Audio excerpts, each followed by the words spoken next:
Hey there, folks. Your pal Maniac coming at you from the new 5 digital camera I just bought. I had to finally break down to buy one because I almost got in trouble not having one. See, I was in this chat room talking to some girl. She kept talking about how she has some big old titties. All the time talking about I got big old titties. My titties are big, big titties. I said, you know what, you lied. You ain't got no big old titties. Why don't you prove it? She said, okay, I will. So she sent me a picture of them. She didn't have some big old titties. Well, then she said, well, I want to see a picture of you too now. Now, it's only fair. Folks, you know, if a maniac is about anything, it's about fairness. So I went ahead and I wanted to send her a picture, but I didn't have a digital camera. What to do? So I tried to improvise. Country boy can't survive. I went and I got me my printer and had a little scanner on. So I stuck my puppy in the scanner. Took a picture that way. Folks, it worked out real well. Till my kid walked down on me. Hard to explain to a 3-year-old why Daddy was stuck in the front. Man, I gotta tell y'all what, my life is a bad comedy. I was actually working for my uncle last summer. I went up working on a roof for him about 20 feet up. Big old business place. And there were some cracks in the roof, so I had to fix them with a sealant called NP1. Now, NP1 is real thick, so we had to thin it down with some paint thinner. Sealed it up real nice and tight. What happened was, I got up late, overslept. Hauled ass out the door, just barely had time to put my britches on before I got up there. I worked up there for a few hours. Come lunchtime, I wasn't really all that hungry and still kind of sleepy. So I took a nap up there on the roof. Well, boy, I'll tell you, the damn wind blew down that paint thinner. And it mixed with that NP1 sealant and dripped all over me, forming a tight bond between my crack of my ass and that roof. I woke up smelling that paint thinner. Oh boy, I tried to get up, I couldn't do it. I was perma-bonded up. So, my arms are the only thing I can move. I reached down and I got my pocket knife out and I cut my way through my shirt. I tried to get my belt loose. I pulled myself out of my britches. That's about the time I realized I didn't put on no underwear that morning. So I'm up there, on 180 degrees Texas sun, naked as the day I was born, trying to figure out what I was going to do next.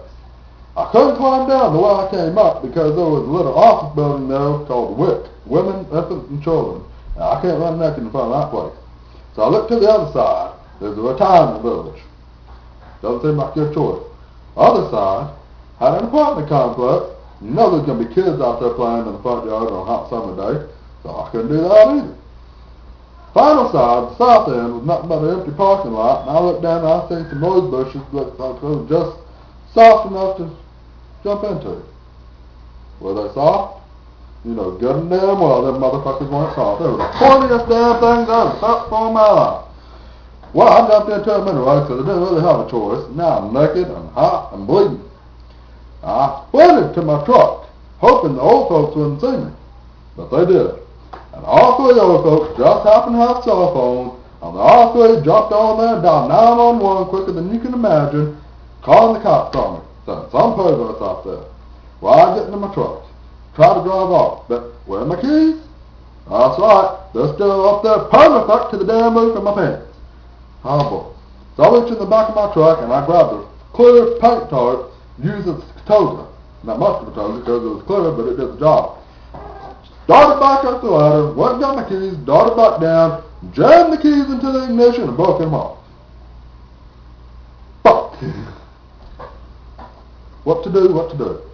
So I went and I grabbed a screwdriver and I popped out the ignition. Trying to start the truck that way. That's the time the cops pulled up. Picture this. You're a cop on duty, about to get off, and you get to find a phone call tonight by a bunch of old people reporting some pervert streaking in the neighborhood. You pull up, see some guy naked, bleeding, and wearing a paint toga, trying to start a truck with a screwdriver. What do? I had 18 different sets of handcuffs on me before I even knew what was happening. Luckily, my uncle pulled up and explained the whole thing after he could stop laughing at it. Too many things have been pissing me off lately. You know, I started working down there at the Target. I was doing a showdown at Target the other night. They got all mad because they wanted me to wear the Target caps and the Target shirts, and I wouldn't do that. Folks, I will not wear Target clothes. I have nothing against the company. I think it's a good company, just extremely expensive. But I can't wear Target something, and they gotta understand. I grew up in a redneck family. Okay? I had my first shotgun when I was 10. I had my first BB gun when I was 5. So did my brothers and my cousins. And now they're all grown up, they drink, and they still got them guns. I ain't wearing a damn thing with bullseye on it. Target circles my eye. It's a bullseye. Other things are pissing me off too. Women's jeans. What is with you women nowadays? Please, help me out on something. Why are you paying good money on jeans that look like somebody's already wore for 6 or 7 years? Oh, they're all faded. They got holes in them. It's the style. It ain't the style. They're getting all those jeans out of the Goodwill bin for 30 cents a piece and making your ass pay $30 a piece on them and laughing while they do it. Oh, they're fancy. They got glitter on them. It looks like Rainbow Bright done had an orgasm in them some bitches and all you want to do is pay shell out another $30 for them. And they only last a week, which means, what? You happen to have to shell out another $30 for another piece of shit pair of pants after that week is over. I'm going to let y'all go. I've already talked long enough on here. Before I let out, though, I just want to pay tribute. See, I lost a very good friend this week. Friend's been with me through thick and thin. Friend that's always been there for me. So take off your hats and salute with me. So long. Just swallowing cum sluts from Barely Musical Magazine Part 35. We hardly knew you.